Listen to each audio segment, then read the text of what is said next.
Good afternoon, everyone. The conference is off to an inspiring start. My thanks to the IAACS conference organizers, especially to Professor Jose Augusto Pacheco, for your labor and leadership. My thanks as well to the association's leadership, IAACS President Leslie Lagrange of South Africa, Vice President Pacheco of Portugal, Treasurer Yushen Su of China, and Secretary Daniel Johnson's Mordanes of Chile. Allow me to acknowledge the presence of past presidents, Jean Hua of China and Elizabeth Macedo of Brazil. Know that I'm honored to speak with you today. So far, COVID-19 has cost the lives of 15 million persons. This is the World Health Organization's early May 2022 estimate, more than double the official total of 6 million reported by countries individually. But COVID has also cost hundreds of millions of children their futures. As this year began, the highly contagious Omicron variant increased the number of COVID cases. Many schools delayed in-person classes, many moving them again online. In Canada, on Friday, January 7, British Columbia Education Minister Jennifer Whiteside joined Health Minister Adrian Dix and Provincial Health Officer Bonnie Henry to announce that thousands of students across the province would return to schools on Monday, January 10th, despite the risk posed by the highly transmissible Omicron variant. Education Minister Whiteside promised there would be enhanced safety measures in place, including, quote, staggered break times, virtual assemblies, and visitor restrictions. It is essential, and it is a priority for all of us that we keep schools open, added Health Officer Henry. Terry Morning, president of the British Columbia Teachers Federation, held her own news conference immediately after the provinces ended. She expressed frustration that additional protections for staff and students was not being offered by the government. Mooring said the union wanted the province to make N95 masks available to students and staff upon request and prioritize vaccine boosters for teachers and ensure that more students are vaccinated. That same week, on January 10th, the same day classes were to resume in British Columbia, 10,452 classes were canceled across France.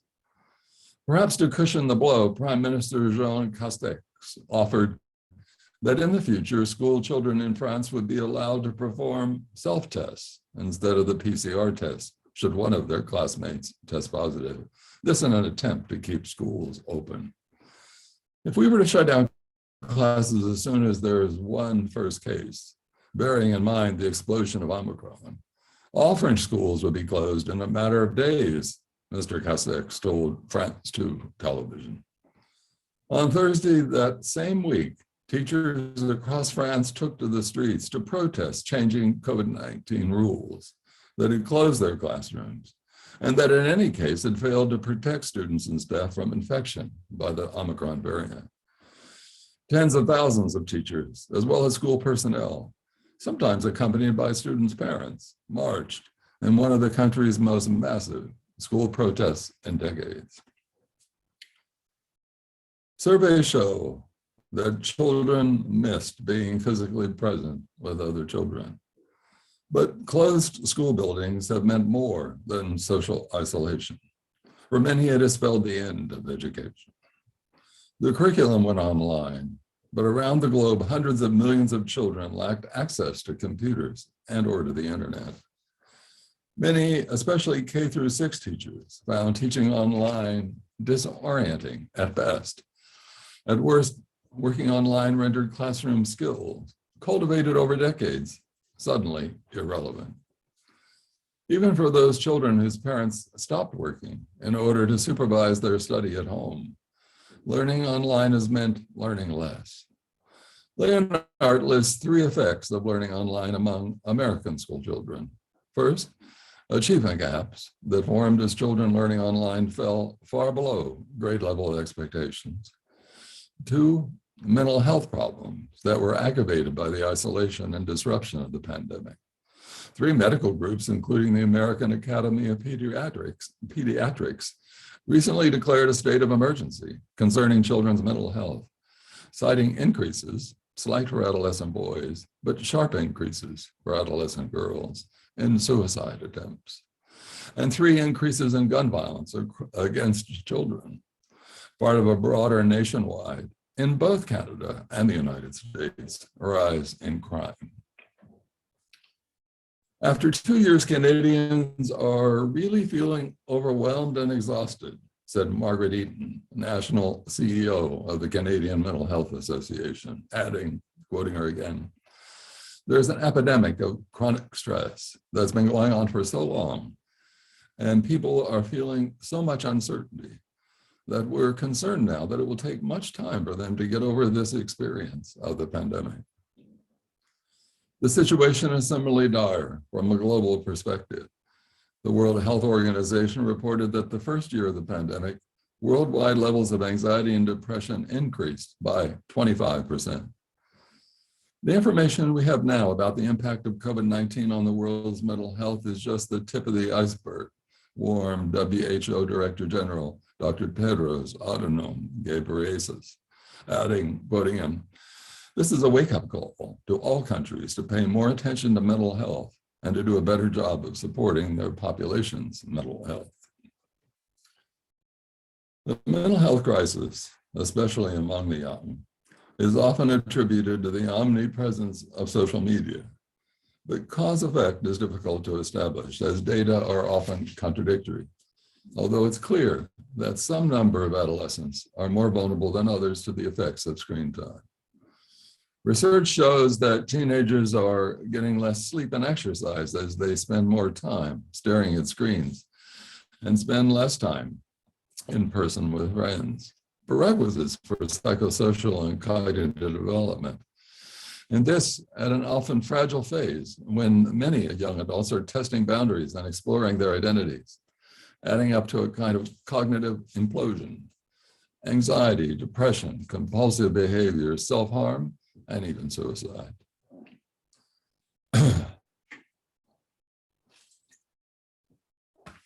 Even when schools have reopened, pandemic-related problems presented themselves as once ordinary features of school life: lunchtime, extracurricular activities, assemblies, school trips, parent-teacher conferences, reliable bus schedules were altered, even eliminated. Teachers see behavior problems among once cooperative students. Schools say they're seeing an uptick in disruptive behaviors. Kaylin Belshow Chalkbeat, which is a nonprofit newsroom for US teachers and parents, reported. Some are obvious and visible, like students trashing bathrooms, fighting over social media posts, or running out of classrooms. Others are quieter calls for help, like students putting their heads down and refusing to talk. It's chaos, Gary Rodriguez, president of the US National Parents Union, concluded. After being shuttered for 21 months, the longest pandemic-prompted shutdown in the world, Uganda reopened its schools on January 10th, 2022.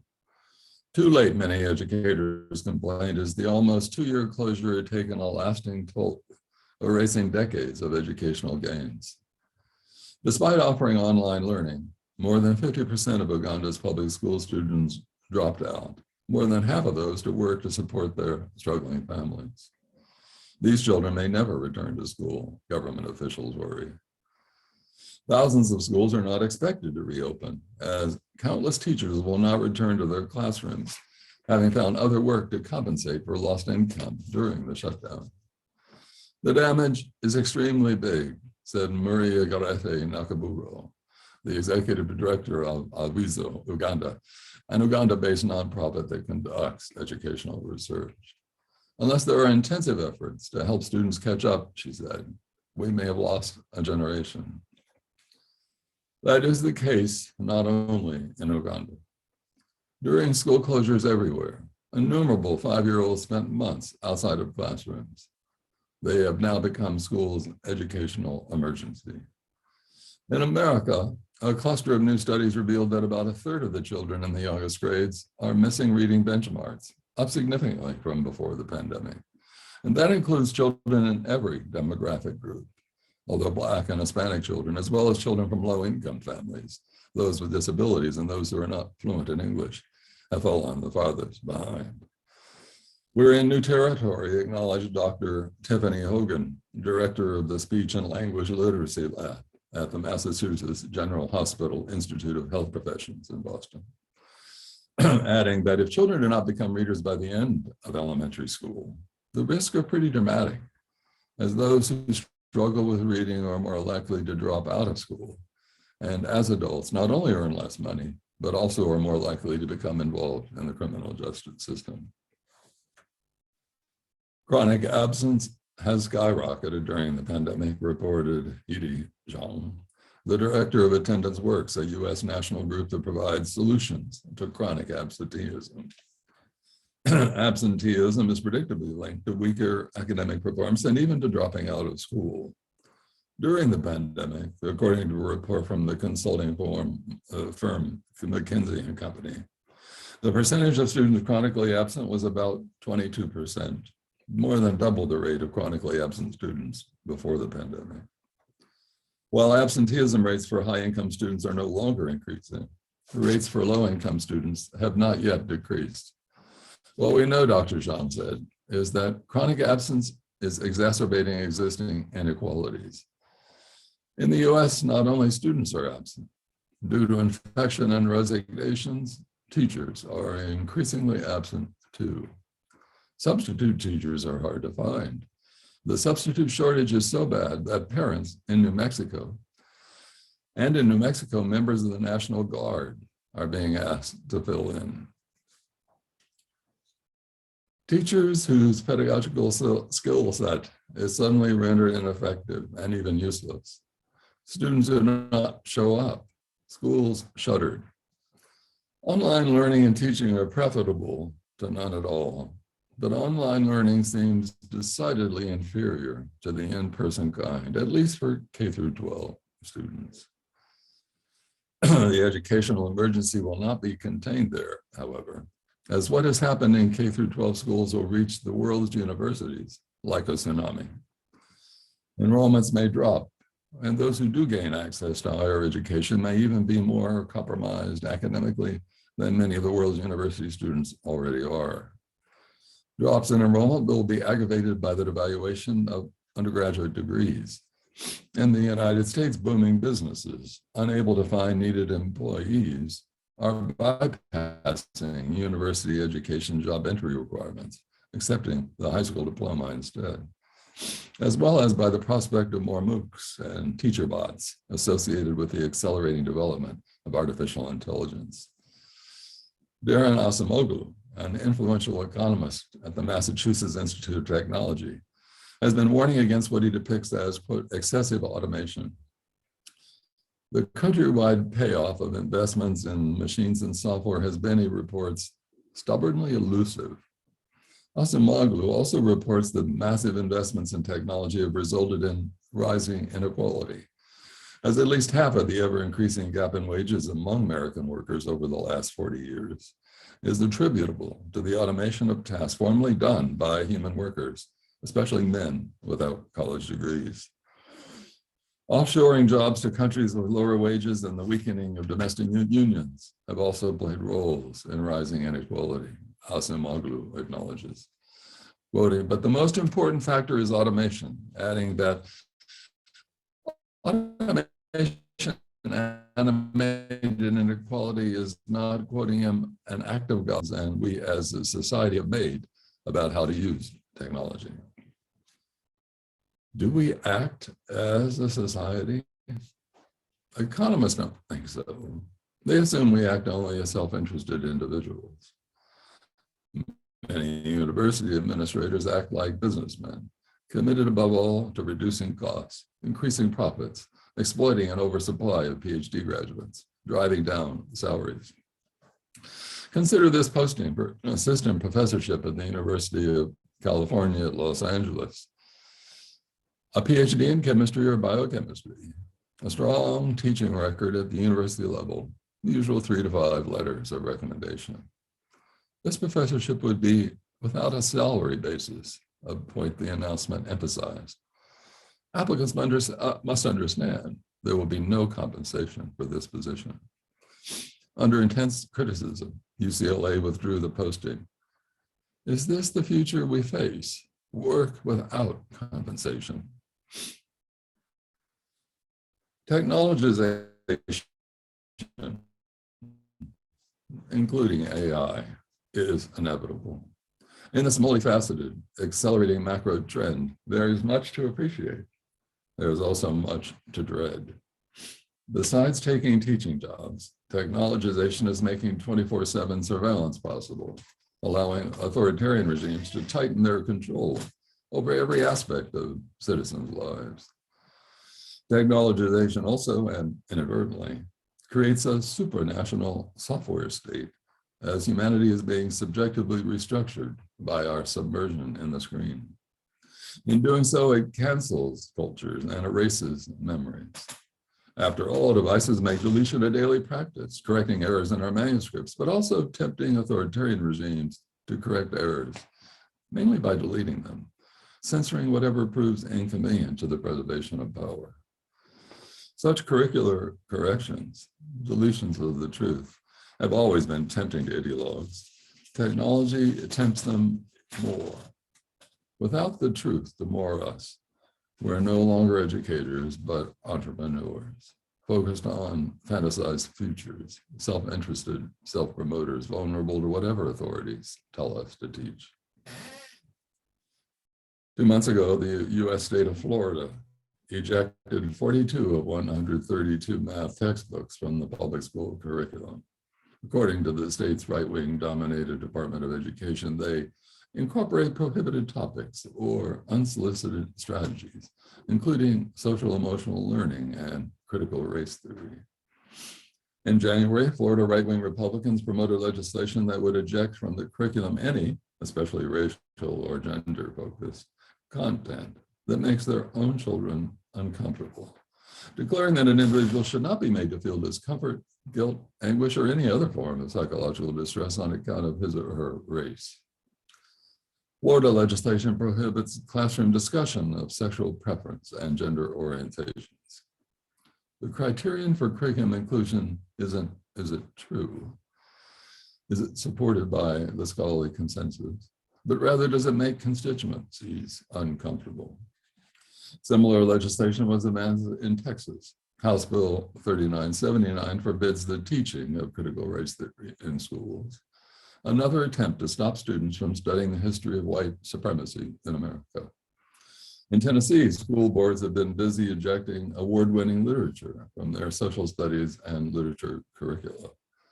The former slave states of America remain committed to enslavement now of children's minds. Efforts to rewrite reality have not been limited to control the school curriculum. In 2021, attempts to ban books increased to the highest level since the American Library Association began tracking book challenges 20 years ago. Most of the books targeted were by or about Black or LGBTQ people. What we're seeing right now is an unprecedented campaign to remove books from school libraries, but also public libraries that deal with the lives and experience of people from marginalized communities, reported Deborah Caldwell-Stone, the director of the American Library Association's Office for Intellectual Freedom. We're seeing organized groups go to school boards and library boards and demand actual censorship of books that do not conform to their own moral and political views. The Library Association registered 729 challenges. Each challenge can contain multiple titles, and the association tracked 1,597 individual books that were either challenged or removed. America is hardly alone. Journalists report that such efforts to rewrite reality are underway worldwide. Such efforts appear to reflect the new century's defining forces, polarized politics, producing propaganda that promotes falsehoods, while eroding and even destroying trust in institutions, including universities, as arbiters of truth.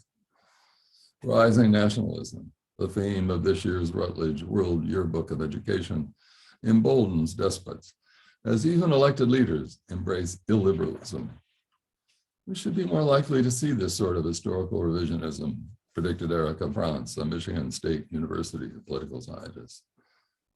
The internationalization of curriculum studies, democratic dialogue among scholars reporting curriculum research in their respective countries, requires a certain measure of academic freedom, as truth-telling is the sine qua non of academic research, including curriculum studies. Truth-telling is under siege. So are many students and their teachers, and not only from ideologues and the pandemic. After Putin's invasion of Ukraine, governments across Europe drafted curriculum guidelines to address the class. In Britain, the Department of Education acknowledged that the conflict raises issues some schools and teachers may never have encountered before. It reminded teachers to establish the facts as they promote discussion and challenge disinformation. In France, the government asked teachers to explain the intertwined histories of Russia and Ukraine, but also make clear that that does not substantiate the thesis that Ukraine as a sovereign state does not have the right to independence. According to French guidelines, teachers should not insist on discussing the war if students resist doing so. Despite guidelines, there were reports of teachers grappling with the shock of the event, lacking time to process what was happening, yet they had to provide students answers and quickly. I've had 100 questions, said Sandro Bellacciata, who teaches geography at a high school in the northern Italian city of Bologna. And to be honest, I'm quite afraid of saying nonsense. In Warsaw, Poland, Stanislaw Dudka faced questions on the very first day of the invasion, as his 7th grade students asked him to stop the lesson he had planned and discuss Ukraine instead. In what has been called the world's first TikTok war, children and teenagers have had access to massive amounts of information, often unverified and horrifying, that only accented their understandable anxieties. In Marseille, France, a 10-year-old student confessed he felt like hiding. An 18-year-old boy in Warsaw worried he might be inducted into the army. In Milan, a 16-year-old said she could no longer imagine what the future would be. And in Tuscany, after watching a Photoshopped video, a boy asked why someone had bombed the Eiffel Tower, providing her teacher an opportunity to explain the concept of disinformation. Russian children living outside Russia face bullying, prompting First News, a British newspaper for children, to mention the matter. We don't want Russian children to be picked on and bullied because of Putin, Nikki Cox, the publication's editor, said. We know that's happening.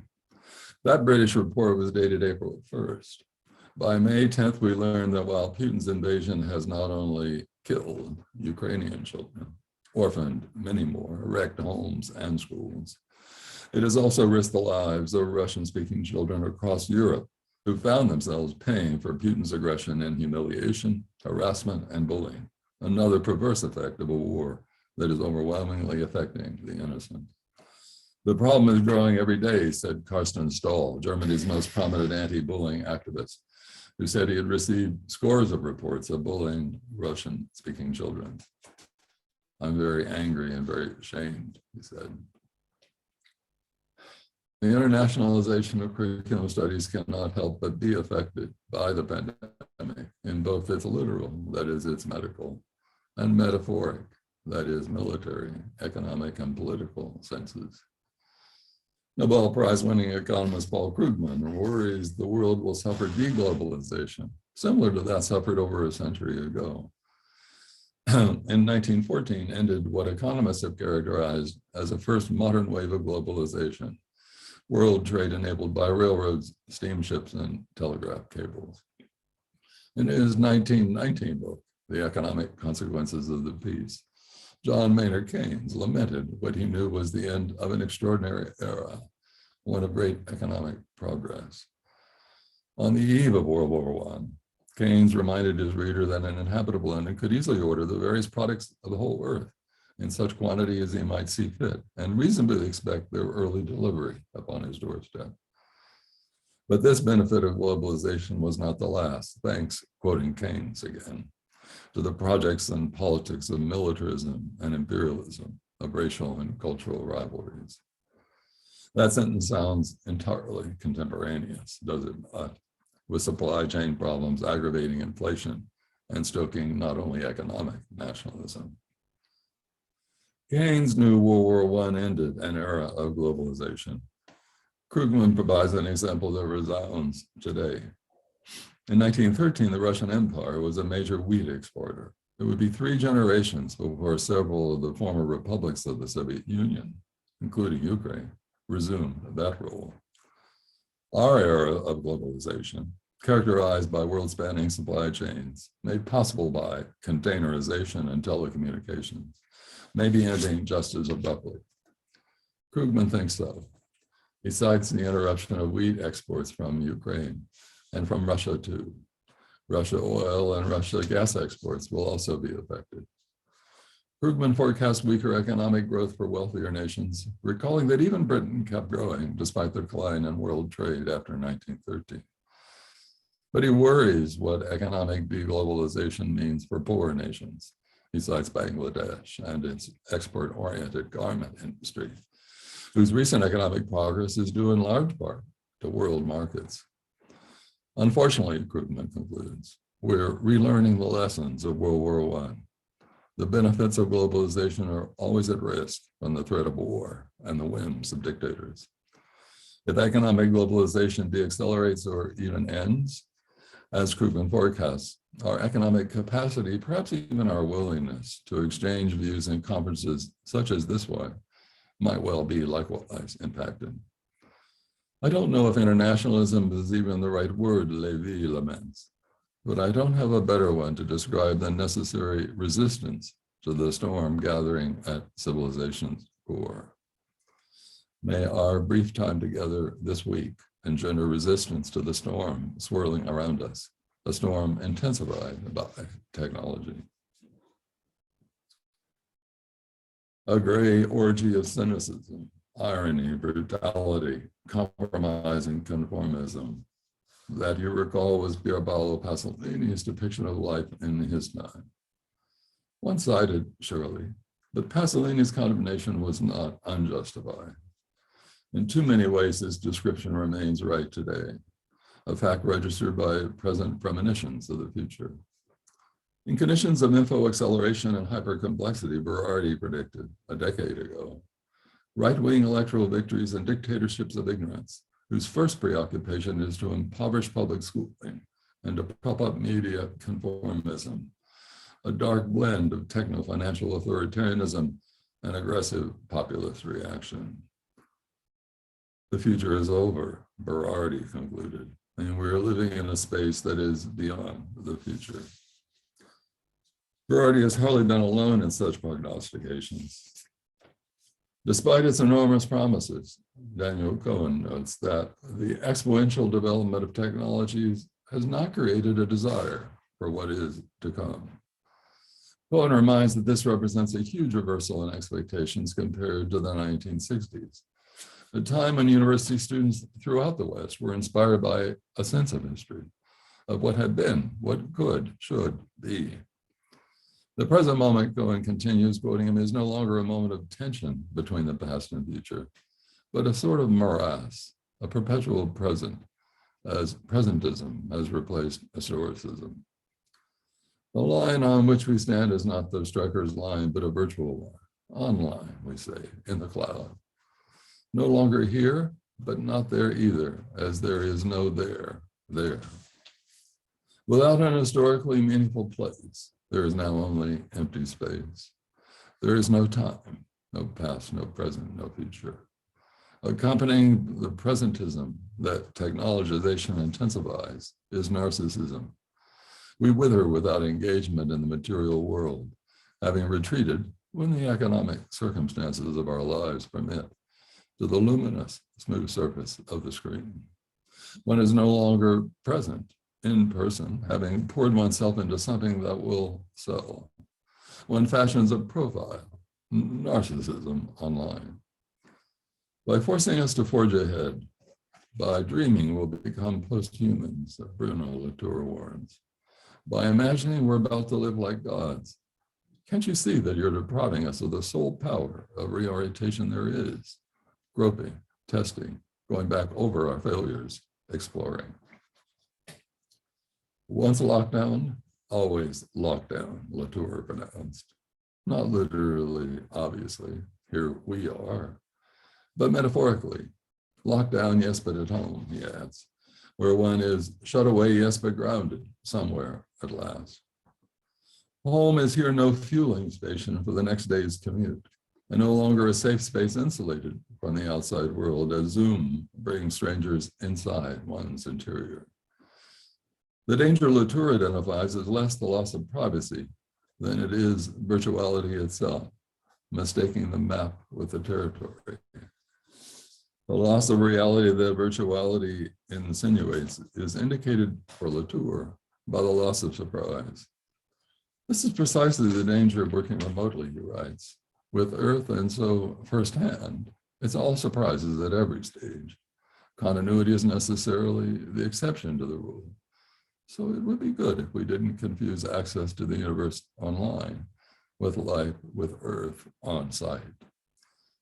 So it would be good is surely an understatement, as substituting virtuality for material actuality induces cultural crises, narcissism and presentism are prominent among them.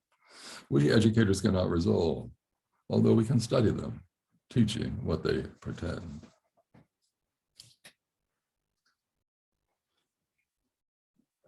What will curriculum studies look like post-pandemic, when and if that era arrives?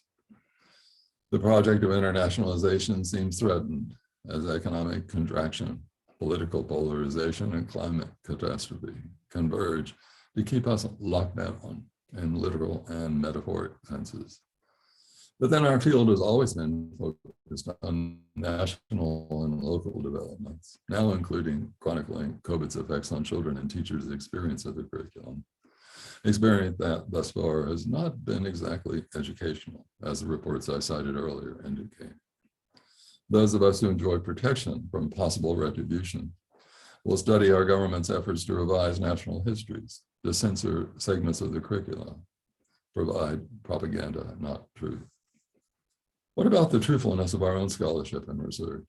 What past informs the present of curriculum studies in our respective locales, regions, and nations? What will we tell colleagues from elsewhere, colleagues we meet here, about our respective fields? To address such questions, some segment of our already over-scheduled lives might well be spent studying the intellectual histories of the field wherein we work. For me, an ongoing project. Earlier efforts were focused on Brazil, China, India, Mexico, South Africa, and the United States, and now concentrated on Canada. My close UBC colleague Ann Phelan and I have organized papers from last year's online seminar series, moderated by UBC postdoctoral fellow and special assistant to IAACS President LaGrange, Ying Ma, that will appear in book form as Curriculum Studies in Canada, Present Preoccupations. To understand the past, I'm now preparing research briefs, just over 80 completed so far, that will enable me to compose a series of books detailing what curriculum studies scholars in Canada have studied over the decades, why, and to what end. The technologization of the curriculum has long been a concern of ours. I suggest it will remain not only its inclusion in and restructuring of the curriculum, but its effects on teachers and students' subjectivity, sociality, even psychic survival. Ours, Linfield reminds, is hardly the first era to be dazzled, excited, bewildered, and frightened by rapid technological changes.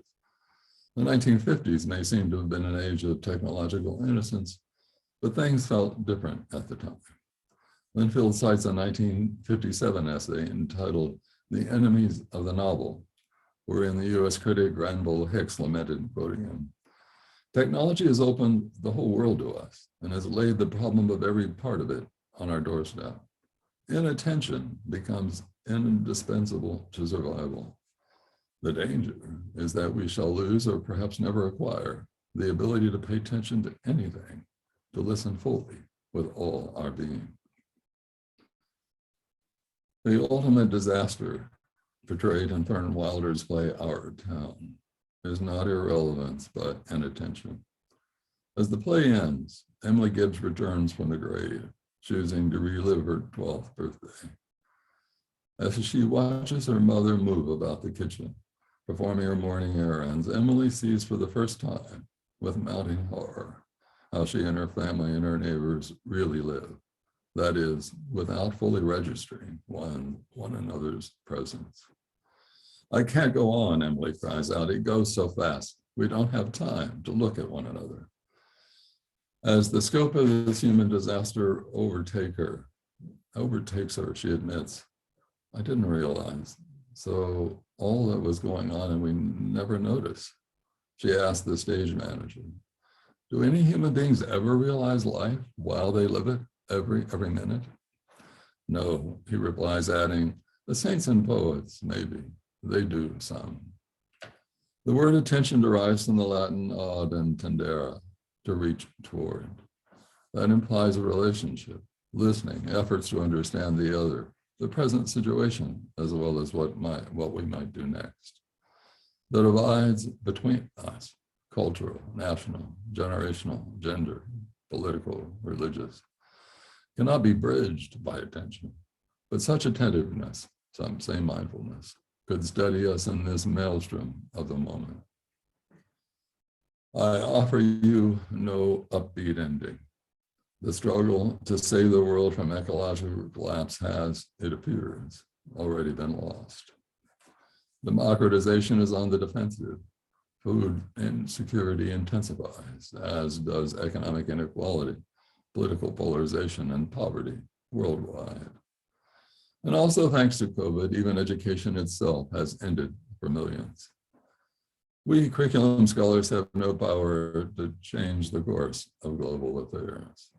But even if one grants all of this, we can still study and teach what is happening in this age of civilizational freefall. We can still show up, be present for our students, for each other, for ourselves. May we do so for each other these next 2 days. I wish you a pleasant evening.